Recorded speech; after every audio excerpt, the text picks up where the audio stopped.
Hi there, and welcome to the Neckpour. My name's Lewis, and welcome to the Whisky Review channel, where I give you my thoughts and opinions on a particular bottle of whisky, from the Neckpour all the way down to the Dregs. You join me here for an episode of the Dregs today, where we're finishing off another one of the Travel Retail Exclusive bottlings I picked up over Christmas, and that's this litre bottle of Jura the Bay 12 years old. This is a bottling at 44%, and as I mentioned, it is a litre of whisky, as often travel retail bottlings are. And yeah, there's no information, however, about non-chill filtering or natural colour, so we'll have to make up our own minds on that. Before we really get into the bones of this whisky, I would like to ask, please drop me a like below if you're enjoying the content. Give me a comment if you've got any thoughts on this particular bottle of whisky, Jura as a distillery, or any other whiskies from travel retail that you think I missed out on. And please hit subscribe and the notification bell so you're notified next time I post. But yeah, let's get into this. Pour ourselves a little drop and see what we think. As you can see, there's a fair bit left, but I do want to retain a decent sized measure to go into my infinity bottle. So I'll pour ourselves that for now and get right into this. So this is officially a Highland whisky, although it does come from the islands, which I think really do need to be their own category because they're very different from Highland and mainland distilleries. But yeah, really enjoyed this bottling, to be quite honest, and pleasantly surprised because Jura aren't a distillery that I've always been known to love. And I think part of that is because I've only drunk them quite early on my whisky journey, and I've only drunk their kind of bog standard supermarket expressions that have always left me a little bit wanting more. They've always just been a bit flat, you know, whereas this bottle really enjoyed, had a great experience with it, and everyone I've given a dram to has also had pretty much the same views. So yeah, let's pick this up, have a little smell, have a little taste, have a little bit more of a chat about it, and then we'll see where we go from there. But yeah, on the nose again, there's bags of honey, toffee, maybe even like a bit of a toffee apple, alongside what I really get is a maraschino cherry. Although I do think it could be any kind of dark berry or currant jam possibly, or fruit in syrup. It's that same kind of thing. It's that really dark essence of the fruit in a super sugary form, which is just, it's a lovely nose. And being down at 44%, it's super open. You know, there's no way you need to add any water to this to get anything out of it. It's pretty good out the bottle. But yeah, let's give it a little taste.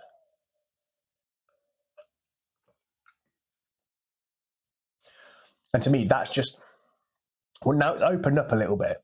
That's eating a box of raisins. There's so much raisin to this. I know that's the stereotypical Pedro Jimenez cask experience, but yeah, it's raisins, and with the bourbon barrel influence that's also in this, it's almost, without wanting to sound too much of a fool, it's like eating raisins in a wood panelled room, you know. It's got that old leather books, wood panelling kind of thing, and then just loads and loads of raisins. And then on the finish, there's sort of, again, raisins, figs, those kind of, perhaps even an apricot. I think it sort of lightens up a bit on the finish. But dried fruits, a little hint of a kind of spice, but a super sweet spice, maybe like a cinnamon brown sugar or something like that on a pastry, and that little sweet honey, you know, honey, butter, cinnamon kind of thing, like the topping of a pastry, I would say. But yeah, overall, it comes out as a really nice whiskey. It's super interesting, it's fairly deep, it's fairly complex, but it's also light and approachable. You know, there's nothing about this that's hitting you in the face, there's nothing brash, there's nothing bold.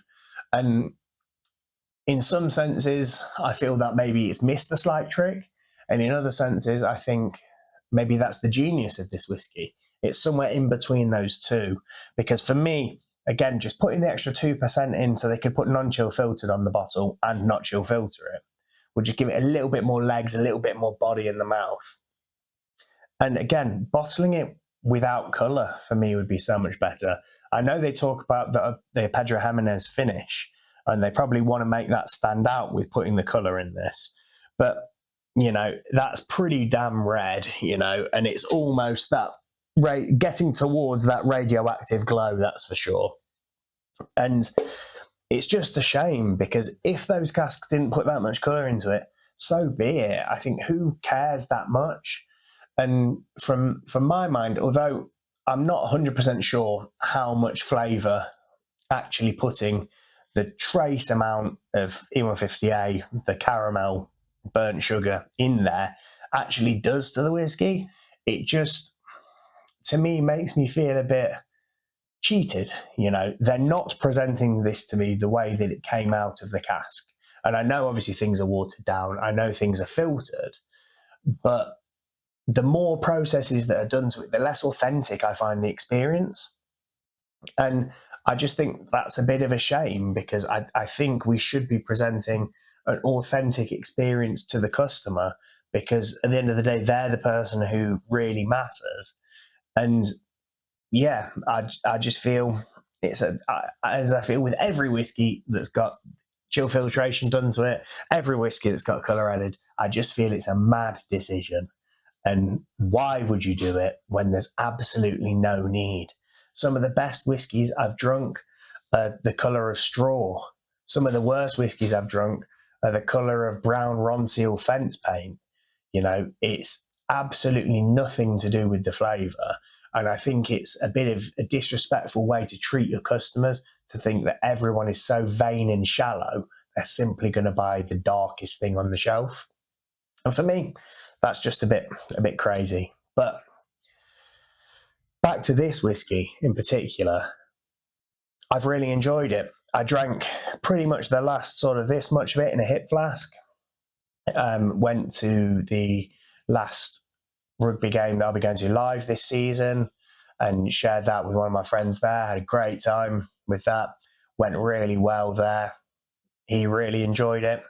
So again, I might save a tiny little bit for him after I pour this into my infinity bottle, but we'll have to see how lucky he is.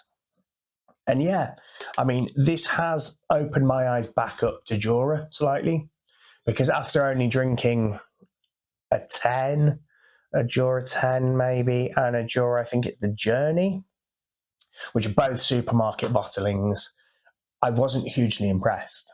But when I was having a look around, and as I said, in the Neckpour, we bought the bottles of whiskey on the way back to use up currency in the airport. This kind of fit exactly into the price bracket of what I needed to go with the other bottles that I really, really wanted. And I'm glad I picked it up, and I will certainly be keeping an eye on Jura a bit more now. And because this proves they can make really good spirit. And it's just a matter of picking and choosing and doing a bit more research into things to make sure we're picking up the best of what they can offer, as opposed to just what they're pumping loads of out. But no, I mean, again, I think I paid £60 for this. With $75, which is roughly £60. And again, it's a litre. Would I pay £45 for this again in a 70cl bottle? Yeah, for sure.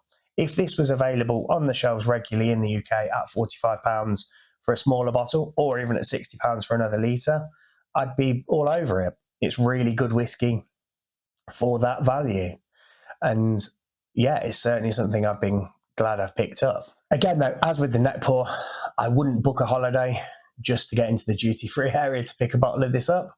However, if you are there, this is one that does come with my seal of approval, particularly after a bit of time oxidising and opening up. This has got really good. I've genuinely really enjoyed this. And if I'm in duty-free again, and there's nothing that piques my interest more, I would be more than happy to return to another bottle of this, or another one of their, because I think Jura had 2 more expressions in Travel Retail, and I'd have to check out what they're all about as well. But no, I can certainly give this my seal of approval and my recommendation. And yeah, I think we're about done here on this one. So I'd just like to say, please drop the video a like if you've enjoyed the content.